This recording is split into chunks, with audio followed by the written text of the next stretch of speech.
Alan is a 30-year-old hardcore gamer who hasn't seen sunlight in weeks, and honestly, who could blame him? He just finished a no-hit run of Sekiro and Dark Souls at the same time. With GTA 6 still nowhere in sight, he goes online looking for something new to play and stumbles upon a mysterious game that never ends. A game installing itself without permission should be terrifying, but Alan is already hooked. He cranks the difficulty straight to hell mode, picks an untested summoner class for extra chaos, and blindly accepts the terms and conditions. Big mistake. One tiny clause later, Alan wakes up reborn as a baby in another world. A whole year passes, and baby life isn't so bad. No job, no bills, and two loving parents named Roden and Threa. Still, since he chose hell mode, Alan is pretty sure tragedy is just waiting around the corner. One night, Alan starts waving his baby arms around, shouting random gamer phrases, desperately trying to open a status screen. Just when he's about to give up, a mysterious book finally appears, scaring him so badly that he screams and alerts his parents. After they leave, he checks the book again and finally sees his stats. As expected, his summoning skills are absolute trash, but they can level up with use, so that's promising. He learns he can only summon H-rank insects and beasts, which sounds painfully weak. Then he receives a message from a mysterious voice apologizing for the delay. Apparently, the summoner class was still under development. Alan doesn't care about the apology, but unfinished systems mean bugs, and bugs mean exploits. He's excited. After some trial and error, Alan figures out how summoning works. He has to create skill cards first. The next morning, he finally summons a giant grasshopper. It looks amazing, until it flies straight into his face. Turns out, summoned creatures still have animal-level intelligence, so giving commands is pointless. The upside? The summon boosts his stats. The downside? His mom walks in and squishes it instantly.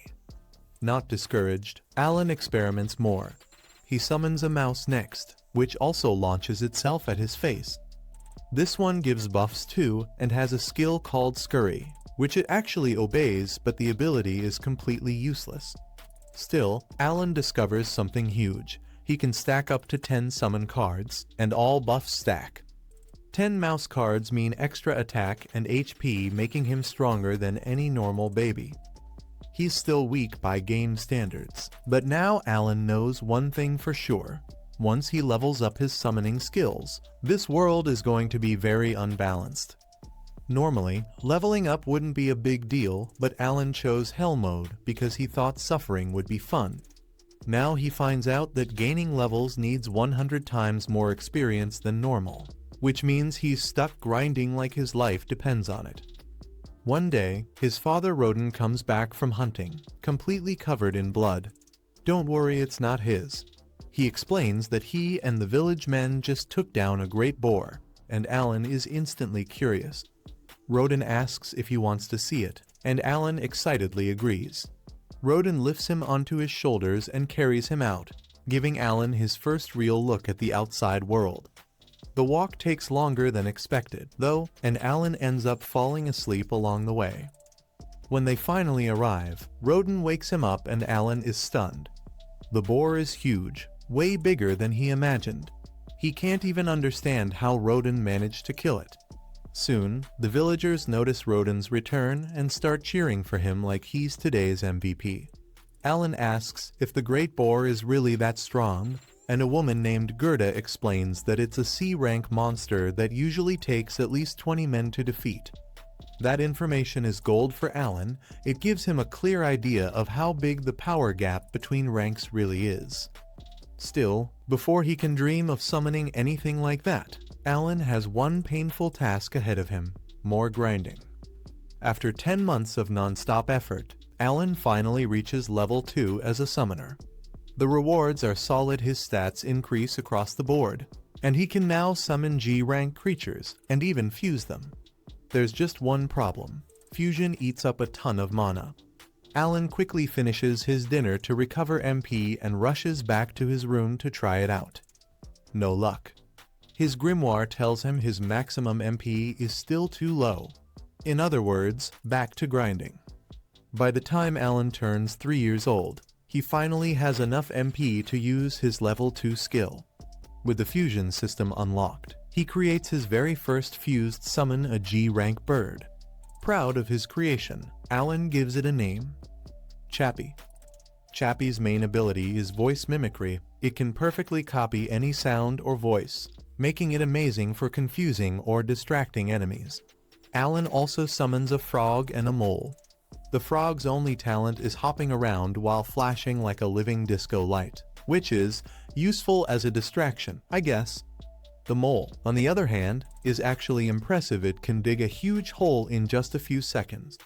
Compared to H-rank summons, these G-rank skills are a massive upgrade, and Alan finally starts enjoying this game like world. Still, he knows he's far from strong enough to fight real monsters. That's when Gerda's daughter, Karina, shows up, looking to play with Alan. Unfortunately, her idea of playing is dueling. Alan uses every buff he has just to survive, but Karina is way too strong. By the end of the day, Alan limps home, thoroughly defeated. Back home, Alan learns some big news. His mother is pregnant again. Since Therja can't do heavy work anymore, Alan offers to help with the harvest. Thanks to all his buffs, he basically has the strength and stamina of an adult. Still, his parents refuse. They tell him to stick to small chores and enjoy being a kid. Roden reminds him that he'll have plenty of time to work when he grows up, so he should enjoy his childhood while he can. Alan is annoyed at first, but then remembers how brutal farm work actually is and decides they're probably right. During dinner, Therja mentions seeing Alan throwing rocks at a tree earlier and asks what that was about. Alan claims he was training for self-defense in case monsters attack. In reality, he was testing whether repeating actions could unlock new skills, but it didn't work. Roden is impressed by Alan's dedication and says he's looking forward to his appraisal ceremony. Alan asks what that is, and Roden explains that when kids turn 5, they're evaluated to see what talents they have. If Alan gets a strong talent, he could become rich and successful someday. When winter arrives, Alan summons a grasshopper in the snow just to see how long it can survive. It lasts a full day, which makes him proud until Karina shows up again and challenges him to another fight. As expected, Alan loses badly. In the chaos, he forgets about the grasshopper, which crawls onto Therja's leg and scares her so badly that she falls over. And falling while pregnant is very bad. Roden rushes to her side. She says she's fine, but she isn't. The fall sends her straight into labor. Like it or not, the baby is coming today. Roden tells Karina to fetch her mother, who helps Therja through the delivery. By morning, the family welcomes a healthy baby boy. Everyone is happy, but Alan feels conflicted. He still doesn't fully understand why a game reincarnated him into this world. Still, when he thinks about his old life in Japan, he realizes he didn't have much to lose. So instead of questioning it, Alan makes a decision. He'll focus on getting stronger and protecting his new family, because they matter more than anything. And that's how episode 1 comes to an end. By spring, Alan's appraisal ceremony is finally getting close, so he asks his dad what it's all about. His dad explains that every child has to be appraised when they turn 5, and if someone gets an amazing skill, they might even make it big. But this year is especially competitive since many kids are turning 5, including Karina. The whole village heads to the commoner city for the appraisal. As they near the church, Alan notices something awkward. Everyone else is well dressed, while he's basically wearing rags. Then it hits him he's been wearing rags his entire life. His family must be really poor in this world. Still, he doesn't let it bother him. When the priests arrive, some people start mocking the poorer villagers. The priests shut that down immediately, reminding everyone that blessings are given equally. Even a poor farmer can receive an incredible skill. With that, everyone is told to enter the church. Inside, Alan notices 3 statues. One of them is Elmia, the same voice who once sent him an apology letter for delaying his class. Yeah, awkward. The appraisals begin. First up is Palomas, the village chief's son. He places his hand on the crystal ball, and his stats appear on the wall. He gets the merchant class, which makes his father very happy. Alan finds the whole process underwhelming. It's basically his grimoire system, just with letter ranks instead of numbers. As more kids go up, some get strong talents, while others get nothing at all. Eventually, only Krina and Alan are left. Krina goes first. She excitedly places her hand on the crystal, and suddenly, it explodes with blinding light. Her father panics, thinking something went wrong, but the priests are just stunned. Krina has been blessed with the Sword Lord class, one of the strongest classes in existence. Her dad is overjoyed, though Krina herself doesn't fully get the hype. Alan, on the other hand, isn't surprised at all. She's been beating him up for years. Then it's Alan's turn. He touches the crystal. Nothing happens at first. Then flash, he gets knocked backward. His dad rushes to check on him and asks the priest what talent Alan received, since he can't read. The answer hits hard.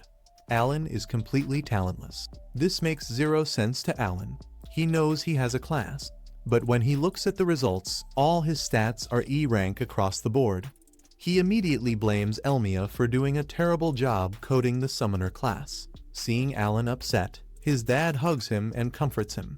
They head home, and despite everything, his family treats him exactly the same. Alan appreciates that, but he knows the truth. He can still use his grimoire just fine. He figures it out. He's playing on Hell mode. Since he needs 100 times more XP to level up, his stats are stuck at E rank, even though he's actually strong. For most people, this would be devastating. But Alan isn't a casual gamer, he lives for painful grinding. Still, he does notice a strange error code in his appraisal and plans to send a lot of complaints to the devs. The next day, Alan's family visits Krina's house to celebrate her Sword Lord appraisal. But something feels off. Alan's dad is acting strangely. During the visit, tensions rise, and it's revealed that Alan's dad suggested cutting ties between the families. His reasoning: Krina now has a guaranteed future. She could become nobility, and being associated with a poor family might hold her back. Krina's dad is furious and says he doesn't care about status. The argument gets heated until their wives step in. Later, Alan learns that all 4 adults were childhood friends who built the village together years ago. Remembering that makes them realize how pointless the fight was. Soon after, news spreads that the Knight's Order has taken interest in Krina and is coming to see her. While this is exciting, her parents worry she's still just 5. Things get worse when another talented kid insults Alan for being talentless. Alan doesn't care, but Krina absolutely does. She nearly cuts off the kid's finger before being stopped. Then the Knight's Order finally arrives. The Knight Captain meets Krina and suggests taking her for training immediately. Her father refuses, saying she's too young. The captain scoffs age doesn't matter for a sword lord. And just to be sure they're not lying, the captain orders his vice captain to duel Krina, a 5-year-old. Without hesitation, the vice captain agrees. Gerda begs the Knight Captain to reconsider. He doesn't want his daughter's life put at risk. But the captain shuts him down immediately. If Krina refuses to fight, it will be taken as proof that she lied about her class, and in that case, she and her entire family will be executed. Yeah, no pressure. The knights hand Krina a real sword. Most kids would be crying by now, but Krina, the moment she realizes she gets to use an actual weapon, she happily accepts the duel. She's battle-hungry, not scared. Everyone takes their positions as Lebron faces off against Krina. The duel begins, and Krina charges straight at him. And yes, your eyes are working, she's swinging a sword twice her height like it weighs nothing. She even manages to push Lebron back a bit, though he's still handling her without much trouble. The Knight Captain looks unimpressed. Krina blocks one of Lebron's attacks and prepares to strike back, but instead, Lebron kicks her across the street and into a wall. Gerda loses it. He tries to rush in, but the knights slam him to the ground. Roden and Alan are also restrained when they attempt to interfere. Alan thinks this whole thing is ridiculous. Sword Lord or not, an adult will always have more combat experience than a 5-year-old. But then Krina stands up. A terrifying aura surrounds her. Without saying a word, she launches another all-out attack, completely focused. This time, she overwhelms Lebrin so badly that she slices his sword in half and nearly takes his head off. The fight ends instantly. Krina looks disappointed that it's already over, but she had fun. She politely thanks Lebrin for playing with her and walks away, leaving him to process the fact that he just lost to a 5-year-old. Gerda rushes to Krina, relieved she's okay, and praises her. But the Knight Captain approaches again, making Jira defensive. He doesn't want the man anywhere near his daughter. This time, the captain admits the truth. Krina is absolutely a sword lord. He apologizes for forcing her into such a brutal duel and asks to discuss her future. Gerda refuses at first, but the captain offers to meet with their friends present. Feeling safer, Gerda agrees. They gather at the chief's house for lunch. The captain Zenoff explains himself. 3 years ago, a noble family claimed to have a sword saint, which raised suspicion. Sword saints can only be born to low-status families. That sword saint was later exposed as a fraud, along with several nobles who exaggerated their talents. Since then, the kingdom enforces a zero-tolerance policy on fake appraisals. Zenoff admits Krina's trial was too harsh. He assures Gerda they won't take her away. She can train at home, and when she turns 12, she may attend the academy and become a knight if she wants. 2 years later, Alan finally unlocks level 3 of his grimoire, and he's thrilled. The level up gives him the enhanced skill, letting him strengthen his summons. On top of that, he can now hold 30 cards at once, meaning the buffs he can stack are about to get ridiculous. He plans to test everything later, but for now, dinner calls. As for Alan's family, his little brother is turning 2, and his mom is pregnant again, this time with a baby girl. His parents start discussing names, but right then, Alan receives a message from Elmia. Without thinking, he blurts out her name. Unfortunately, his parents misunderstand and think he's suggesting naming the baby after a god, which is a massive taboo. Alan can't explain himself, so he quickly changes the topic by pointing out that Gerda's scars have mysteriously vanished. Gerda explains that he passed a trial of the gods earlier that day while fighting a boar. Alan has never heard of that, so Jira explains that sometimes after battle, warriors feel refreshed and fully healed. Alan assumes it's just a side effect of leveling up. Since Gerda is a strong fighter, he probably levels up often. Alan, on the other hand, has a level 3 grimoire, but his body is still level 1 because he hasn't fought any monsters yet. If Alan wants to grow stronger, he'll have to fight, but that's easier said than done. He isn't allowed to leave the village without permission, except during hunting expeditions. When Alan casually suggests joining the next hunt, his father shuts it down immediately. He doesn't want his son anywhere near danger. That night, after everyone falls asleep, Alan reads a message from Elmia in his grimoire explaining that a system bug made him appear talentless during appraisal. It's now fixed. His true class, Summoner, will show next time. His stats showed E rank only because he's on Hell mode, so a new stats section reveals the truth. He actually has multiple A and S rank stats, comparable to Krina. Excited, Alan tests the enhanced skill on a grasshopper summon, boosting its stats, but when he materializes it, his mom barges in and instantly kills it. The next day, while Gerda goes hunting, Alan experiments more and finally succeeds at fusion, gaining a new grass card that boosts MP. Summoning it produces a strange apple creature with no combat ability, but an aroma skill. It plants itself and releases a pleasant scent, which his mom mistakes for a normal plant. Training later with Krina, Alan still loses but realizes he's tougher, and his sword mastery reaches level 3. Frustrated after failing to unlock new skills and babysitting Mash, he feels discouraged until Mash notices new saplings around the house, caused by Alan spamming apple summons. The MP boost improves his mana recovery from 6 to 5 hours, giving him over 15% more daily MP. That evening, tension rises when Gerda doesn't return. Hunters soon arrive in panic, carrying Rodin, who was gored by a boar. The wound was cauterized, but he's barely alive. The only reason he survived the trip back was because they used an expensive healing herb. Derja is shocked they shouldn't have been able to afford it. Gerda explains that the Knight Captain had apologized earlier and gave them gold coins, which they used to buy the herb.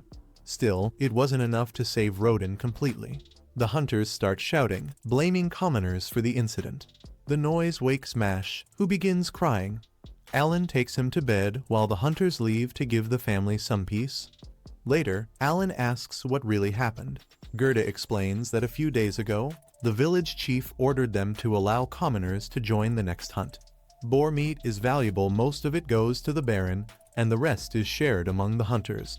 Since commoners rarely get meat, joining a hunt was tempting. But there's a reason no commoner has ever volunteered before. Hunting boars is extremely dangerous.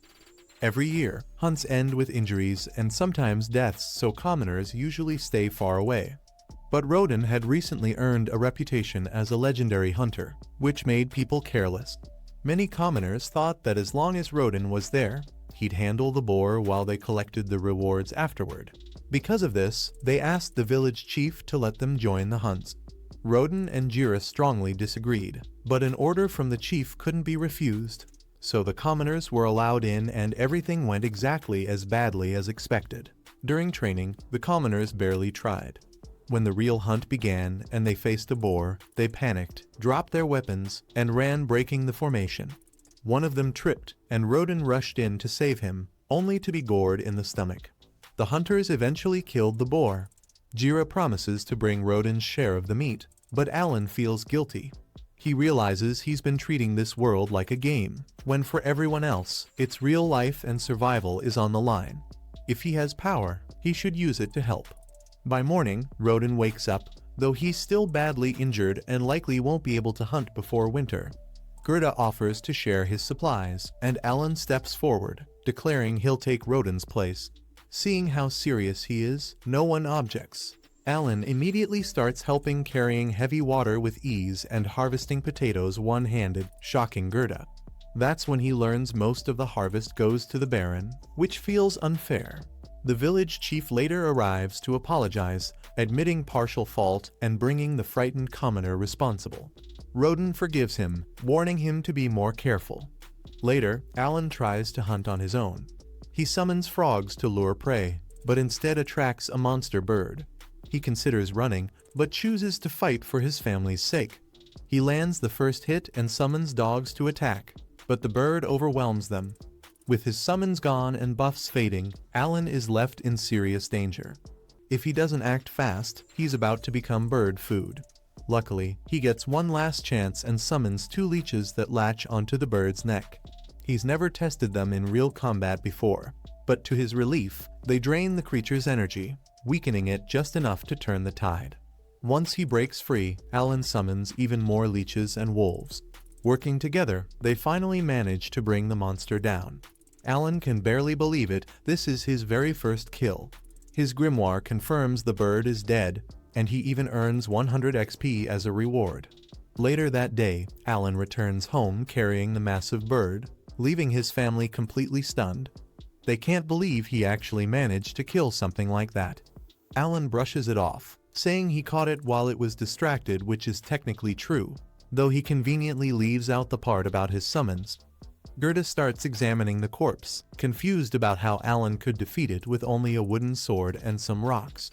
When he notices bite marks, he asks about them. Alan quickly claims he was fighting on instinct and did whatever he had to. Gerda imagines Alan biting the bird in desperation, but either way, he admits it's an impressive feat and congratulates him. Gerda even helps Alan prepare the meat since it's his first time. The bird originally weighs around 60 kilos, but after being bled, it drops to about 20. Only half of that is edible, though the wings sell for a good price, and there's also a magic stone. Still, most of it has to be handed over as tax. Alan complains about the unfair 60% food tax, and Gerda agrees, but normally, there's nothing they can do about it. This time is different. Because of Alan's unique situation, they decide to negotiate with the chief.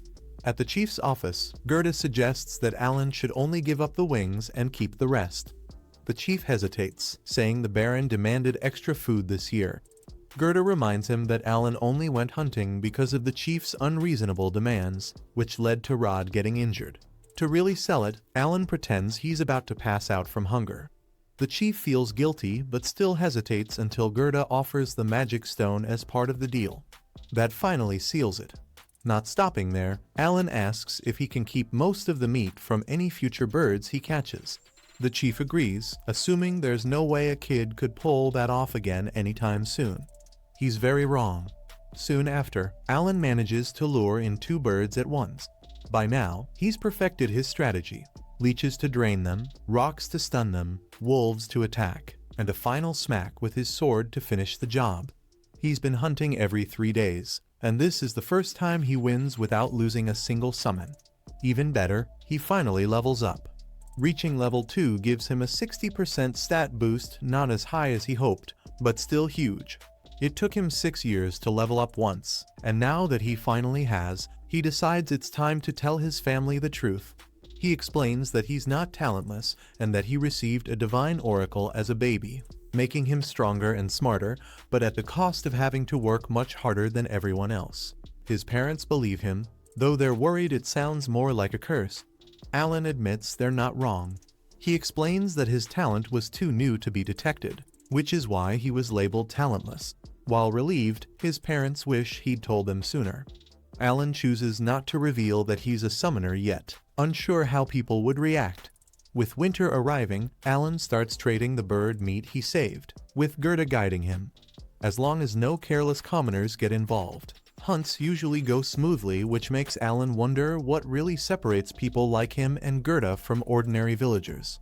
Gerda explains that commoners sit a step above serfs on the social ladder, and their taxes reflect that. Serfs have to hand over a painful 60% of all the food they produce, while commoners only pay a head tax, 1 gold coin per person each year. Naturally, Alan asks the big question, can a serf become a commoner? Gerda says yes, but it'll cost 10 gold coins per person. Alan does the math in his head. With another baby on the way, he'd need a total of 50 gold coins to upgrade his entire family. That's a huge amount of money, but he's determined to make it happen, no matter how long it takes. He spends the rest of the day following Gerda around, learning how the barter system works. By the second day, he understands it well enough to trade on his own. 5 pieces of jerky can buy a bag of salt, and that same bag is worth 5 silver coins. That means 1 piece of meat equals 1 silver coin. Since 1 gold coin is worth 100 silver, Alan realizes he'll need the equivalent of 500 pieces of Alderaran meat to save up enough. It sounds insane, but in his mind, it's totally doable within a few years. Next, Alan visits a potion shop and asks about MP recovery potions. The clerk laughs and says he doesn't sell anything that fancy. So Alan asks about healing herbs instead. That question hits a nerve. The clerk remembers selling one to a desperate man named Gerda years ago. The herb usually costs 5 gold coins, but Gerda only had 3 and begged for a discount to save his friend's life. Though worried he'd been scammed, the clerk helped him anyway, and to his credit, Gerda later came back to pay the rest. Realizing his father might not be alive without that kindness, Alan thanks the clerk sincerely and gives him a piece of bird meat as a gift. While walking through town, Alan passes a weapon shop and nearly chokes when he sees that a single weapon can cost up to 50 gold coins. But before he can think too hard about it, trouble finds him. Gerda suddenly shows up, trying to bully Alan into becoming his lackey. Alan isn't having it. He calmly puts his bag down, pulls out his wooden sword, and points it straight at Gerda. Alan could end the fight right there, but he wants it to be fair, so he tells Gerda to go grab a weapon. Confident he's got the advantage, Gerda runs off and comes back with his club. Big mistake. Thanks to his training with Krina, Alan absolutely wipes the floor with him. By spring, Gerda is regularly showing up at Alan's house asking for training, though he's still nowhere near Alan's level. Mash also starts training with Krina, but she goes much easier on him since he's still a beginner. That night, Roden and Gerda return with bad news. The Baron has raised the hunting quota from 10 boars to 15 and worse. He's ordered that commoners be allowed to join the hunt again. After last time, everyone knows that's a terrible idea. But a direct order from the Baron can't be ignored, so they're forced to agree and hope nothing goes wrong. That's when Alan speaks up. The real problem with commoners joining the hunt is that they're completely untrained. But Alan has spent countless hours playing Amos, and he's confident he can turn even the worst newbies into useful teammates. so he asks to be put in charge of training the commoners before the hunt begins. When the next hunt finally arrives, Roden takes Alan to meet the other hunters and announces that they'll be using one of Alan's new strategies. But he makes one thing clear: Alan is only here to watch today, not fight. Alan agrees, even though he's secretly disappointed because he was hoping to level up. Still, Roden doesn't change his mind, saying the main goal is to properly train the newbies so nothing goes wrong like last time. Speaking of last time, the boy who got Roden hurt comes over to apologize again and tells him not to risk his life protecting him. Roden calmly replies that all he has to do is focus on his role, and if everyone does their job right, nothing bad will happen. Soon, the hunting group heads into the forest, and for Alan, it's his first time outside the village walls. Naturally, he's super excited. Once they arrive, Gerda explains the plan. A few newbies act as bait to lure out a wild boar. When the boar charges in, Gerda's team stops it, and Roden's group rushes from the sides, stabbing it repeatedly. This method has worked for 10 years, but not so well with scared beginners. That's where Alan's idea comes in. Instead of putting the newbies in danger, they stay off to the side. When the boar is nearly defeated, Alan signals them to rush in and land a few hits. Since you only need to deal a little damage to earn experience in this world, the plan works perfectly. The boar falls and boom, the newbies feel power surge through their bodies. They've leveled up. Alan is thrilled, but also slightly annoyed because he didn't get any XP himself. The next day, Alan hears that one man has stopped hunting and started butchering meat instead since his wife is pregnant and he doesn't want to take risks. Alan immediately sees an opportunity. He brings the man to his house and shows him all the birds he's caught.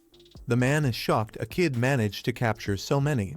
Alan admits he can't butcher them alone and offers a deal: 2 packs of meat for every bird prepared. The man happily agrees, though he asks if Alan is sure about paying that much. Alan smiles and says it's fine. After all, these birds aren't for food, he caught them to sell and earn the 50 gold coins needed to raise his family's status. Later, the hunting group heads out again, now with even more newbies. The goal is to eventually form 2 full teams and double the number of boars they catch, just like the Baron wants. Alan does wonder why the Baron is so obsessed with more boars when there's no food shortage. Before he can think too hard, another boar attacks. The same plan is used: control the boar, then let the newbies land finishing hits. They all level up again. But this time, Alan gets smart. He sends one of his summoned grasshoppers toward the boar, letting it get crushed. Since his summon technically took part in the fight, Alan gets the XP too and reaches level 3, though he feels a little bad for sacrificing it. 3 months later, Alan and the others are invited to the chief's mansion for a New Year celebration. On the way home, Krina is thrilled about all the candy they got. Back at home, their families throw their own party. Roden proudly praises Alan for his strategy, saying it made training newbies safe and effective, and next year's quota of 20 boars should be easy. Then Gerda notices a bottle behind Alan. Alan explains the chief personally gifted him some liquor. His condition? Beat him in a game. Desperate for a drink, they agree immediately. When they ask what game, Alan casually says, arm wrestling.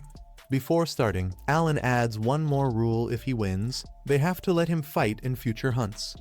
Roden doesn't like it, but he's sure he'll win anyway. First up is Gerda, who confidently believes there's no way a 7-year-old can beat him. Big mistake. Alan secretly stacks every strength buff he has through his summons. The match starts, and to everyone's shock, Alan slowly overpowers Gerda and slams his hand down. Gerda is speechless. Roden isn't shocked after everything Alan's done lately. He kind of expected it, but he's still confident the kid won't beat him too. After a short break, Roden locks arms with Alan. Just like before, Alan matches his strength at first. Alan ends up getting pushed back and losing the arm wrestling match. Keeping his promise, Alan hands over the liquor, but confidently declares that one day he'll be strong enough to beat his dad. Later that year, Alan finally levels up his summoning skill again and unlocks a whole set of E-rank summons. He's excited but knows he'll need to experiment to see what each one can do. Since E-rank creatures should give stronger buffs than the weaker ones, Alan is sure he can now beat Roden in arm wrestling. But before running off to challenge him, he notices something new in his grimoire, a feature called Storage. Curious, Alan taps it and sees a black square on the page. He tosses a rock inside, and never hears it hit the bottom. When he reaches in, a strange mental image shows him exactly where the rock is. He starts throwing in more things and realizes something insane as long as it fits through the book. The space can hold unlimited items. Basically, he just unlocked infinite inventory. Alan immediately knows this is way too overpowered to be random. Skills this broken usually exist for a reason, which means he's definitely going to need it soon. Still, Storage can wait. It's time to test his new summons. He tries summoning one, nothing happens. Turns out, E-rank monsters need E-rank magic stones to appear. Luckily, Alan already has some from killing rabbit monsters earlier. He grabs them, tries again, and still nothing. That's when he gets an idea. He throws the stones into the storage space and boom. Out comes a giant, beautiful butterfly, much bigger than expected. Before his bug-hating mom sees it, Alan hides it and heads to the fields, where he summons a terrifying saber-toothed tiger. He attempts to fuse the butterfly and tiger, but it only works after adding more magic stones, showing he'll need a lot of them going forward. At dinner, Roden tells him the village wiped out most rabbit monsters years ago because they were dangerous. Worried about running out of stones, Alan asks Palomas the next day and learns low-rank magic stones are basically useless and often scattered on the ground. So Alan starts scavenging and quickly collects enough to unlock all his new summons. He realizes his ability lets him cover every battle roll alone with endless beasts at his command. He's on his way to becoming unstoppable. Not long after, the village chief invites Roden, Gerda, and Alan over for dinner and drops some big news: the Baron himself is coming to visit next month to watch the boar hunt. Gerda is instantly annoyed since the Baron's constant quota increases have already made life hard enough. Roden doesn't mind the visit, but he does wonder why Alan was called in too. That's when the chief reveals the real reason he wants Alan to act as the Baron's personal guide. Alan isn't thrilled about babysitting a noble, but there's a problem. At his current pace, it'll take him nearly 10 years to earn commoner status by hunting birds alone. But if he impresses the Baron, he might get promoted much faster. So, with a deep sigh, he agrees. A month later, Baron Granville arrives with his daughter Cecil and Knight Captain Zenoff. During lunch, the Baron apologizes for last year's harsh meat quota, explaining it wasn't his idea. The king ordered it after being provoked by a sneaky viscount. The food soon arrives, and both the Baron and Cecil are blown away by how tasty it is. When the chief awkwardly can't name the dish, Alan steps in and explains it's freshly hunted bird meat he prepared himself. The Baron is impressed by Alan's manners and even mistakes him for the chief's son until Zenoff recognizes him as Roden's boy. When Cecil learns Alan is just a serf, she freaks out about a lowly peasant being in the guest hall. Her father quickly shuts that down, reminding her that serfs are valuable people, not dirt. She apologizes, but now she clearly has it out for Alan. The next morning, they head into the forest to watch the hunt from a safe tower Alan prepared. Cecil is amazed by the endless trees, having never seen a forest before. Soon, the warriors arrive wearing new armor made from last year's boar hides. Alan explains they turned the hides into tools and gear to make hunting safer and faster. Some unarmored men run into the forest to lure the boars out. It takes a while, but eventually a massive boar charges in. Using thick hide shields, they trap it, then stab from the sides while younger hunters help with long spears. The scene is so bloody that Cecil turns pale, and when Roden finishes the boar with a brutal strike, she faints on the spot. Before the cheering even ends, 2 more boars burst out of the forest. Zenoff prepares his knights to step in, but Alan calmly says they've got this. The team splits up and takes both boars down with ease. Alan realizes how far they've come before. Heavy taxes force them to trade away everything instead of improving their gear. Now, smart planning and better equipment make fights like this possible. Cecil wakes up just in time to see a fountain of blood from the last boar, and immediately passes out again. The Baron is shocked they killed 3 boars in one day. Alan casually tells him they already caught 7 before the visit, so only 10 more remain. The Baron is relieved the quota won't crush the village. Seeing the Baron in a good mood, Alan makes a request: permission to make more shields from boar hide. Granville sees no reason to say no, so he agrees to Alan's request and even praises him for doing such a great job as their guide. Just as they're about to leave, Cecil suddenly snaps at Alan, telling him not to get cocky just because her father complimented him. But right after that, she almost falls off her horse, completely destroying her tough girl moment. Not long later, Alan, Roden, and Gerda are invited to Granville's mansion. The Baron tells them he was so impressed by the hunt that he wants to reward them. Alan already knows something big is coming, and sure enough, Granville announces that Roden, Gerda, and their families are being promoted to commoner status. They're completely shocked, while Alan is beyond happy.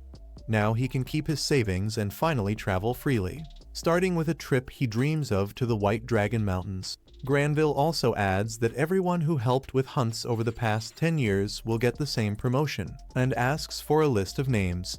With how well things are going, he's confident the village will meet future quotas easily. Just as he's ready to leave, Granville remembers one last request from the king. The village is being used as a success story, so he wants to hear how the boar hunts began. Roden grows uncomfortable, so Gerda explains instead.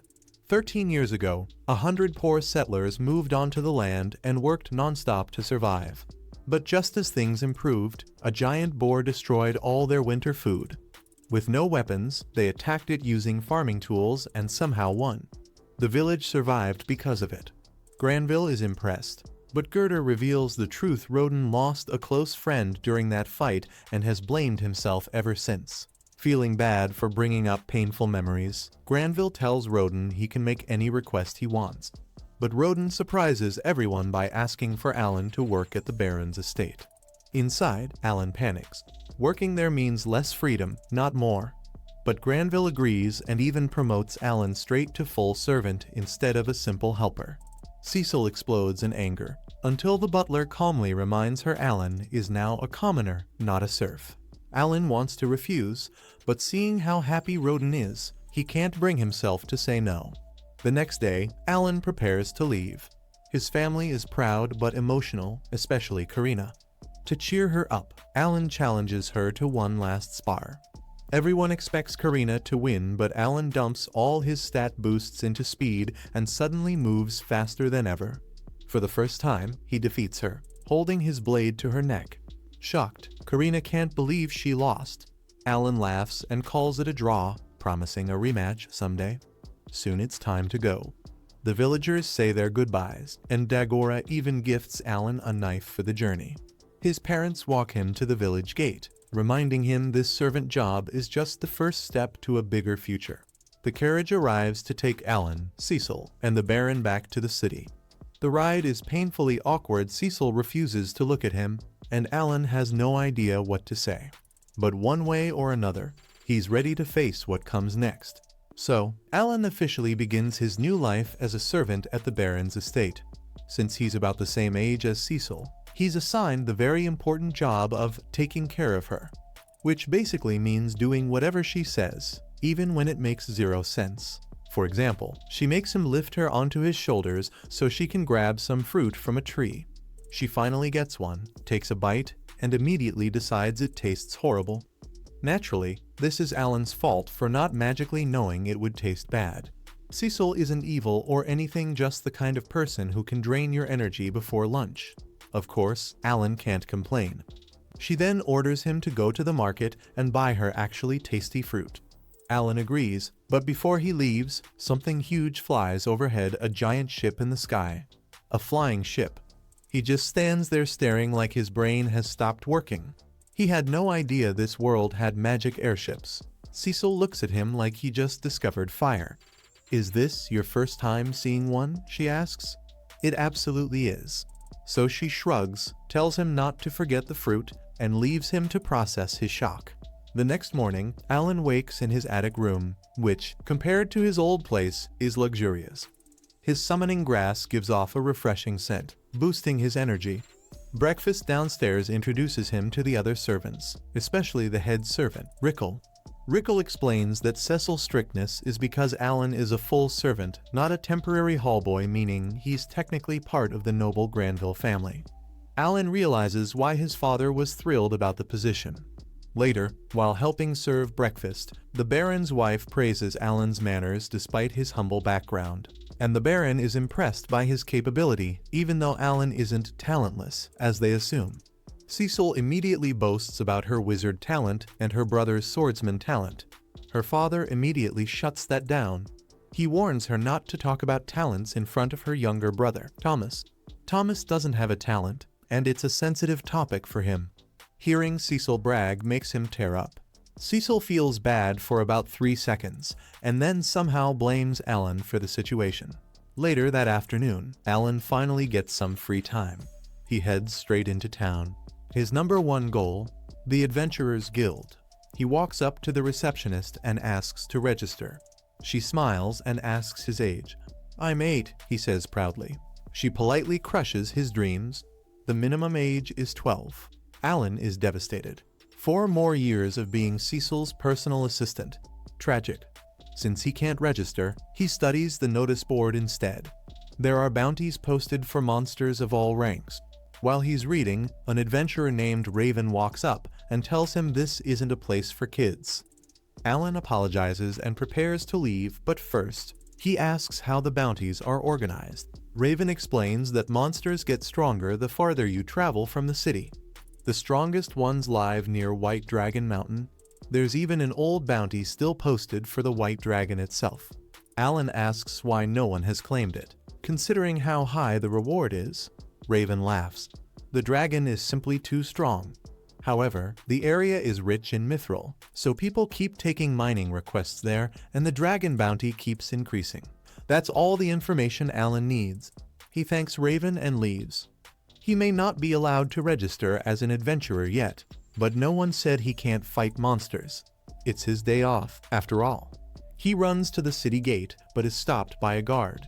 Normally, you can't just stroll out of the city. However, since Alan is technically part of the Granville family, he shows their seal as identification. That clears things up immediately. The gates open. Alan enters the forest cautiously, stopping a few kilometers in where D-rank monsters roam. He summons 6 intelligent hawks to scout and tests his tiger summon, which can follow simple commands but isn't very smart. One hawk reports a group of goblins, but they spot Alan first and charge. He quickly summons 10 tigers to surround them and a butterfly to cast a sleep spell, which works about 80% of the time. Once the goblins grow drowsy, the tigers wipe them out.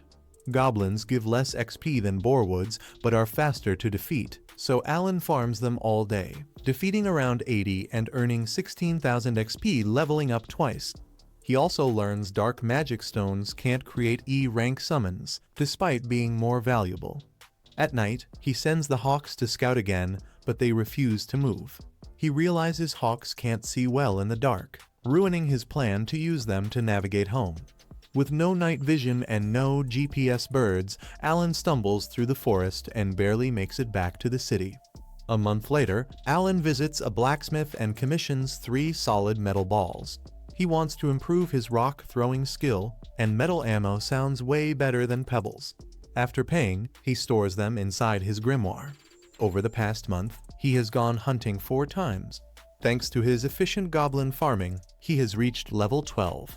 Finally, real progress. That night, when he returns to the Granville estate, Sebas corners him and says the Baron wants to see him. No pressure. Alan goes to the Baron's office. Instead of scolding him, the Baron praises him. Everyone in the mansion has good things to say about Alan.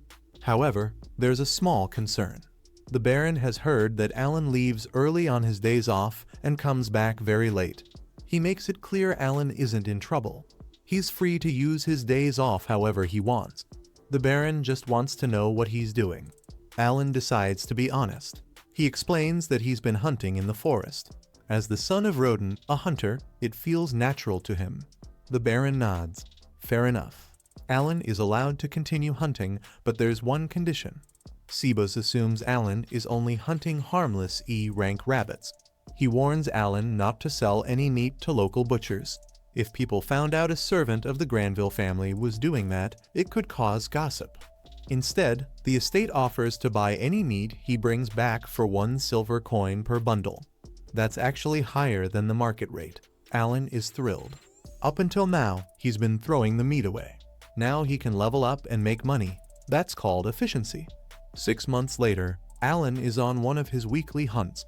Today's goal: at least 100 goblins and a few horned rabbits. Suddenly, one of his hawks returns. He assumes it found monsters. Then all the other hawks come back too. And they're acting strange. That's not normal. Alan follows the noise and finds Raven and his party surrounded by goblins. Raven is already unconscious, and Rita is the only one still fighting. Alan steps in, throwing metal balls at the goblins. They hit harder than stones, but can't one-shot, and he only has 3. He avoids using his summoning powers to keep them secret, so he fights head-on. At level 12, D-rank goblins are no longer a challenge. He quickly defeats several, far faster than Rita, and clears the area. The party is safe, but Raven may not survive. Rita urges Melly to heal him, but she's out of mana, and Raven won't make it back to town. Alan quietly offers special healing grass created by one of his summons. He applies it, and Raven's wound fully heals. Raven wakes up, and the team gratefully promises to repay him for the rare herb. Alan just wants to stay low profile, but he does ask for one favor: 100 E-rank magic stones. Though they're nearly worthless, Raven agrees to gather them by next week. A few days later, Alan returns to assisting Cecil. While lifting her to grab jam for cookies to celebrate her brother Mihai's return, Alan is so shocked by the news that he loses balance.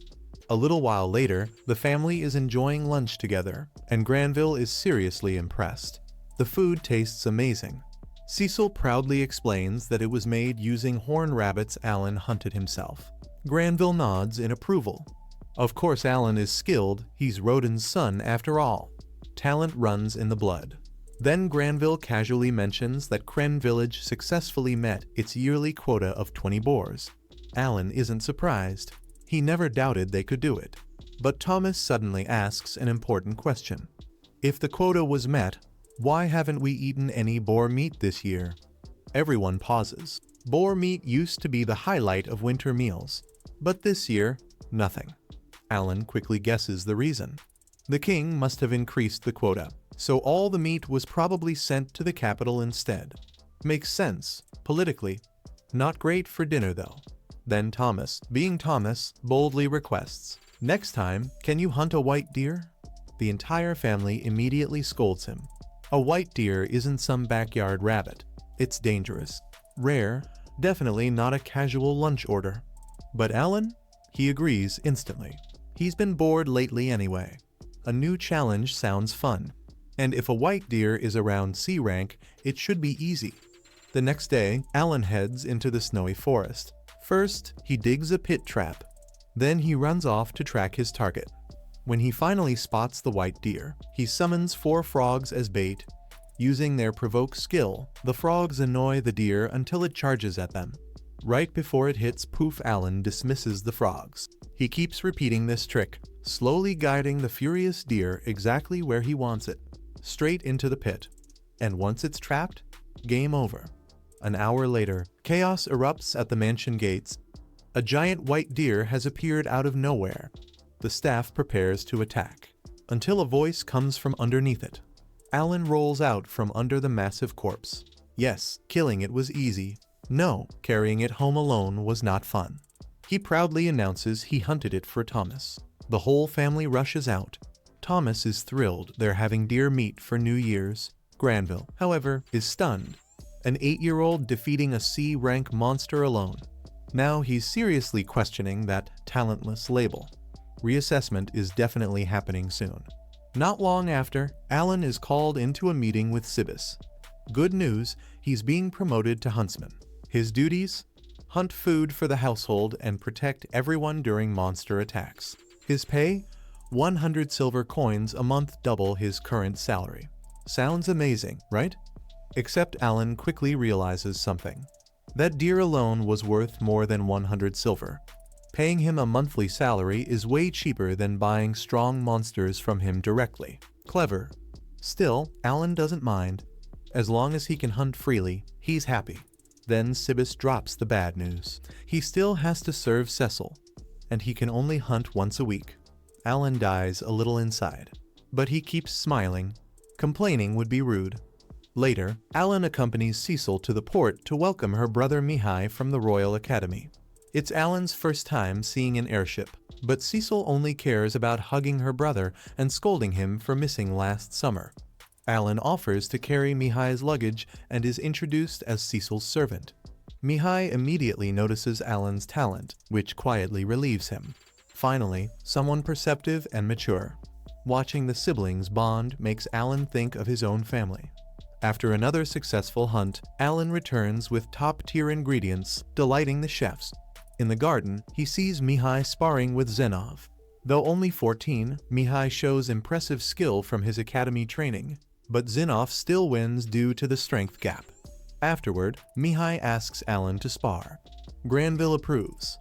Zenov hands Alan a mithril sword. For the first time, Alan holds one. The duel begins.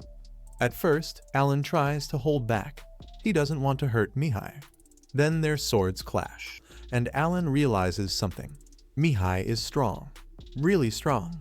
Years of structured academy training make a massive difference. Even if their raw strength is similar, Alan's swordsmanship is still beginner level. Experience wins. The duel ends. Mihai takes the victory. Everyone praises him again, though Cecil makes sure to compliment Alan for lasting as long as he did. When Thomas asks how Mihai got so strong, Mihai explains he had to clear a dungeon as a summer assignment last year. Suddenly, Cecil understands why he didn't come home. She feels bad for complaining earlier. Alan, meanwhile, is thinking about how incredible that academy training must be. Before leaving, Alan asks Mihai to spar again next summer. Mihai happily agrees and shakes his hand, asking him to take care of Cecil until then. Alan agrees. Internally, he's calculating the fastest way to quit this job without dishonoring his father. Viscount Carnell visits Granville and casually mocks the territory as a backwater. Though both men hide centuries of rivalry behind polite smiles, their lands sit on opposite sides of White Dragon Mountain, rich in mithril. A white dragon currently roosts on Granville's side, blocking their mines and crippling their economy, while Carnell prospers. The dragon switches sides roughly every 100 years, constantly flipping the balance of power. During dinner, Carnell praises what he thinks is rare boar meat prepared by Alan, but it's just horned rabbit, and he can't tell the difference. Carnell reveals he came because his eldest daughter was recently appraised and declared talentless. Instead of bragging, it's humiliation. He mockingly notes that 2 of Granville's 3 children have talents, while Granville fires back that Carnell also has a gifted son. The exchange is quiet political warfare. After Carnell leaves, Alan realizes noble life isn't glamorous, it's ruthless. On his day off, Alan seeks advice about hunting C-rank monsters. Having killed over 10,000 D-rank goblins, he wants stronger prey. He soon finds a C-rank orc and defeats it cleanly with summoned tigers. But a C-rank armored ant is a different story. Its shell shrugs off tiger claws. Using sleep butterflies, he flips it to target its softer underside, barely cracking the shell before it wakes. After desperate repeated strikes, he finally wins, collapsing in relief. Same rank, vastly different difficulty. The ant seems almost immune to physical attacks, making Alan wonder if magic would have been easier, especially with his high intelligence stat. So he joins Cecil's magic class. A magic orb should glow if he has talent. It doesn't. No matter how hard he focuses, nothing. Alan is officially magicless. That realization stings more than the ant fight. One evening, while the family is having dinner, Rickle suddenly rushes in with urgent news. A terrifying murder gulch has been spotted nearby and will reach the southern gate in less than 2 hours. The problem is that Zenov and his knights are away on a monster hunting mission and won't return for 2 days. Realizing the city has no defenders, Granville sends Rickle to the Adventurers Guild to post an emergency quest and gather fighters. Since the Murder Gulch is a B-rank monster, far too strong for local adventurers, Alan volunteers to stall it himself. However, he had already used most of his MP earlier while farming experience, so he needs time for his mana to recover. While heading through the city, Alan overhears a desperate man begging an adventurer to save his wife and daughter. Their carriage is stuck, and the Murder Gulch is currently chewing on it. Alan quickly throws an iron ball at the monster's eye, drawing its attention away from the family, but now the monster is fully focused on him. Alan immediately runs, planning to lure it away from the city toward the mountain.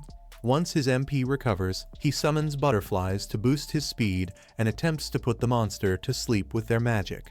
Unfortunately, the Murder Gulch resists the spell and swats the butterflies away. The chase continues for hours until Alan finally hides under some trees and briefly loses the monster.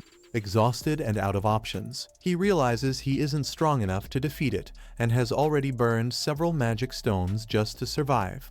Still, he feels relieved knowing he at least led it far away from the city. But just as he prepares to leave, the Murder Gulch finds him again. For 3 straight days, Alan runs day and night while the monster relentlessly pursues him. Eventually, he manages to shake it off and stagger back to the city, completely exhausted. The guards recognize him as the hero who lured the monster away and catch him before he collapses. When Alan wakes up, he's back at the mansion being cared for by Cecil and Sebas. Cecil scolds him for making everyone worry, while Sebas praises his bravery and tells him Granville wants to see him once he recovers. When Alan meets Granville, he apologizes for not being strong enough to defeat the monster. Granville immediately dismisses that saying Alan's actions saved the city from massive casualties. As a reward, Granville gives Alan 10 gold coins, and the family he rescued gives him another 10 gold coins in gratitude. With the money, Alan finally buys a mithril sword. With his new weapon, he easily defeats an armored spider monster, slipping the blade through gaps in its armor to retrieve its magic stone. Later, Alan experiments with his summons by calling 3 hawks. 2 that were stored in the grimoire can correctly identify a fruit hidden inside a bag, showing they share knowledge while inside the grimoire. However, the 3rd hawk that stayed outside has no idea what's inside, proving the shared information only works for stored summons. In early March, Cecil's brother Mihai finally gives Alan the rematch he wanted. Despite Alan becoming stronger after hunting many C-rank monsters, Mihai's swordsmanship is still far superior, and Alan loses again. During lunch afterward, Mihai hears about Alan's encounter with the Murder Gulch. Alan downplays it, saying he mostly ran away, but Mihai is still amazed he survived against a B-rank monster. Just then, a knight suddenly bursts into the dining room again, making Alan nervous, remembering how chaotic the last time was. But this time, the knight brings good news. The white dragon that had been nesting on the nearby mountain has finally started migrating toward Cardinal's territory. This means the mithril mines on the mountain can finally be used again. Granville is overjoyed. Reopening those mines could bring a massive economic boom to the region. He immediately wants to send knights to inspect them. However, Zenov advises caution. First, they should confirm where the dragon plans to build its new nest before making any moves. Granville agrees. Then Mihai casually asks a question. If they're planning to reopen the mines, someone will need to clear all the monsters between the city and the mountain. And if that's the case, he'd be more than happy to help. After all, he still has some free time and he could use a little excitement. However, Zenov quickly shuts Mihai's idea down. He says it's far too risky. If the white dragon suddenly decides to come back during the hunt, Mihai could end up in serious trouble. Mihai understands the concern and calmly agrees to drop the idea. Alan, on the other hand, has a completely different problem. He realizes that once the knights clear all the monsters between the city and the mithril mines, his favorite XP farming spot will disappear, and Alan is not ready to lose his leveling ground just yet. So he decides to squeeze out as much experience as possible before that happens. At the first opportunity, Alan heads deep into the forest. His summoning skill recently reached level 5, and he's excited to test the new abilities he unlocked. One of those abilities is called Share. To try it out, Alan summons a hawk and activates the skill. Suddenly, something incredible happens. He can see through the hawk's eyes while still seeing through his own. Curious, he tells the hawk to fly higher into the sky. As the bird flies higher, Alan gets a stunning aerial view of the entire forest. Combined with the hawk's eagle eye ability, this makes scouting extremely effective. Curious about the limits of this skill, Alan summons 3 more hawks and links his senses with them. Now he can see through 4 different viewpoints at once, along with his own, like watching a giant split screen. Wanting to push the limit further, he summons a tiger and links to it as well. But when he tries adding another tiger, a sharp headache hits him, forcing him to cancel the skill. From this, Alan realizes 5 viewpoints is his current limit. Since his intelligence stat is around 1000, he estimates that each extra viewpoint requires roughly 200 intelligence. To test the theory, Alan summons an owl, which boosts his intelligence to over 1200, and tries again. This time, he successfully handles 6 viewpoints without pain. This leads Alan to a clever idea. If he can watch through his summons and give them orders remotely, they can hunt monsters while he stays safe. Essentially, he can farm XP without fighting himself. To test it, Alan sends his summons to attack a group of armored ants, and they quickly defeat them, proving the strategy works. Before leaving, Alan gives them a strict rule: never attack human adventurers, even if they're attacked first. Then another idea strikes him. Using a bird, Alan flies all the way to Karina village and watches from the sky. He sees everyone doing well Karina training, Din working in the fields, and his mother braiding his little sister's hair. Relieved to see his family safe, Alan quietly asks the bird to drop a gold coin for them before flying away. 6 months pass, and progress at the Methel mines is slower than expected. Xenoff reports to Granville that the mines were abandoned for so long that they've been completely overrun by monsters. The nearby villages that once refined the ore have also turned into monster nests. Because of this, Xenoff estimates it will take at least 3 years to fully reclaim everything. Granville is shocked and pushes him to speed things up. Alan, who overhears the conversation, finds Granville's urgency suspicious. Granville then asks about Carnell, and Xenoff explains that Carnell tried to continue mining even after the dragon returned to the area. The result was disastrous. The dragon spotted the miners and burned the entire crew to ash, making the operation impossible for now. Granville warns Xenoff to stay alert in case Carnell tries something reckless again. Alan doesn't care much about the political drama. For the past 6 months, he has been grinding XP with his monsters non-stop. His goal is to become an adventurer when he turns 12, though that's still 2 years away, so he keeps farming monsters before the knights clear them out first. One day he finds a goblin-infested village. Normally he leaves goblin camps alive so they can respawn for easy XP, but after remembering how dangerous goblins are, he decides to wipe them out completely. Alan summons his bears to block every exit and traps the goblins inside. Chaos breaks out as the bears slaughter them. When the Goblin King appears, what should be a boss battle ends quickly because Alan's team is far overleveled. Within minutes every goblin is dead, and Alan earns nearly 50,000 XP, deciding to destroy every goblin camp in the forest. Later, Mai graduates from the academy and returns home. Instead of greeting everyone, he immediately challenges Alan to a no-holds-barred duel. Alan boosts his stats into speed and strength and rushes him, surprising Mai with how much he has improved. However, Mai still has superior skill and experience, and after a tough exchange, he disarms Alan and wins again. When Alan tries to congratulate him, Mai quietly walks past and speaks to Granville instead. Granville praises him as the pride of the family, but Mai then gathers Cecil and Thomas and reveals troubling news. As a noble, he must now fulfill a mysterious duty. He isn't allowed to explain it, only that he will return in 3 years. Cecil is heartbroken since she just got him back. Alan doesn't fully understand, but from everyone's reaction it sounds like something dangerous that noble children are forced to do. The next day, before leaving, Mai privately asks Alan to look after Cecil while he's gone. Alan agrees, and Mai departs. Life returns to normal. A year later, Alan has nearly wiped out every goblin camp and begins targeting orc camps instead. Orcs are stronger, but his summons handle them easily until a spell suddenly flies toward him. Alan orders his knight summons to block it and realizes something strange. Orcs aren't supposed to use magic. He spots 3 orc mages with scepters, whose fireballs deal serious damage. Acting quickly, Alan throws a steel ball with full force, instantly blowing one mage's head apart. The other 2 hide behind rocks, proving they're smarter than expected. One of them runs to warn the Orc King, while the rest of the orc army charges at Alan. Luckily, Alan has plenty of magic stones from his goblin hunts, enough to summon up to 20,000 bears if needed, so he's confident he can win. But then the Orc King appears. This B-rank monster is far stronger than anything Alan has faced. When Alan sends 2 bears to attack, the Orc King cuts them down instantly with a single strike. Alan summons more bears to overwhelm it, but the Orc King keeps slaughtering them before they can even attack, proving this fight is on a completely different level.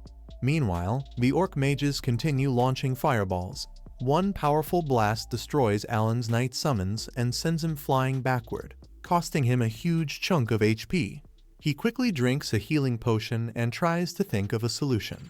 But no matter how much he thinks about it, none of his summons can defeat the Orc King. For the first time, Alan is completely out of options. Just as he starts considering running away, Xenoph suddenly appears beside him. He heard the noise and came to investigate. Alan quickly despawns his summons so Xenoph won't see them, though that probably makes things even more suspicious. Still, Xenoph doesn't question it. Instead, he calmly says he'll handle the Orc King himself and orders Vice Captain Lebron to deal with the Orc mages. The Orc King swings at Xenoph with enormous force, but Xenoph effortlessly parries the attack like it's nothing. Alan is stunned watching him fight. According to Lebron, this is barely a warm-up for Xenoph, who is known as an absolute powerhouse. Lebron then charges forward and unleashes a powerful piercing attack that leaves one of the mages looking like Toji after meeting the Honored One. He quickly eliminates the remaining mages and the rest of the orc soldiers. Meanwhile, Xenoph finishes the Orc King in style, slicing it clean in half within seconds. Later that night at camp, Xenoph casually mentions that ever since Alan became a servant at the Granville estate, mysterious monster corpses have been appearing all over the forest. It wasn't hard to guess who was responsible. Looking at Alan's abilities, Xenoph concludes that Alan clearly isn't talentless after all. Alan realizes his secret is basically exposed, especially when Xenoph directly asks if controlling those monsters is his special ability. There's no point denying it now, but Alan still avoids explaining the full truth. Sometime later, back at the mansion, a group of royal messengers arrives. Everyone gathers to see what news they've brought. But to Granville's horror, the messengers hand him Mai's diary and calmly announce that his son is dead. Granville can't believe it. It has only been 6 months since Mai left. The only explanation he can think of is that his son was sent out as cannon fodder because their family is a low-ranking noble house. The messengers don't respond. They simply leave, saying they have more tragic news to deliver to other families. The entire mansion falls into mourning. Everyone loved Mai, and the thought that a 15-year-old was forced into such a cruel fate is devastating. But this is the harsh tradition of the kingdom. Every so often, noble families must offer one of their gifted children for service, and many of them never return. Cecil can't accept this reality. While no one is watching, she quietly climbs out of her window and runs away. Soon the entire mansion is in chaos searching for her. And now Alan must find Cecil before something terrible happens.